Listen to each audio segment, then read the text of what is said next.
Kalau korang tertanya-tanya macam mana aku boleh shoot video-video dari angle yang macam gini, sini aku nak share dengan korang. First, korang kena ada seketul 360 punya kamera. Dalam case ni, aku menggunakan Insta360 X4N. Untuk angle video yang pertama ni, rasa nervous kan bila tengok, rasa macam nak sagat-sagat aja dekat atas jalan tar tu kan. Untuk shoot video macam ni, aku menggunakan U-boat mount daripada Insta360. Lepas tu aku padankan bersama-sama dengan Insta360 punya selfie stick. Lepas tu aku halakan kamera tu ke bawah macam gini. Untuk view angle yang kedua ni pula, macam yang korang tengok lah, dia nampak macam lebih tinggi daripada view angle yang pertama tadi tu lah. Untuk setup yang macam ni, aku menggunakan U-boat mounting yang sama dan juga Insta360 punya selfie stick. Lepas tu korang tengok sendirilah dia punya placement kamera tu macam mana. Untuk view angle yang ketiga ni pula, macam yang korang tengok lah, point of view daripada belakang macam gini. Yang ni nampak simple aja. Cara nak mounting dia pun simple dan mudah aja. Masih lagi menggunakan U-boat mounting daripada Insta360 dan juga Insta360 punya selfie stick. Cumanya placement dia aku pacak ke atas ibarat nak memacakkan tiang bendera. Alright, so itulah dia serba sedikit mounting tips untuk dapatkan view angle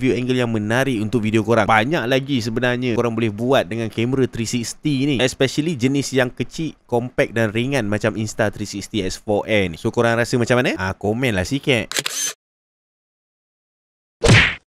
Okay guys, so ini antara barang-barang yang aku selalu guna dalam aku punya video. So kalau kata korang berminat untuk beli, korang klik aja dekat beg kuning tu. Okay?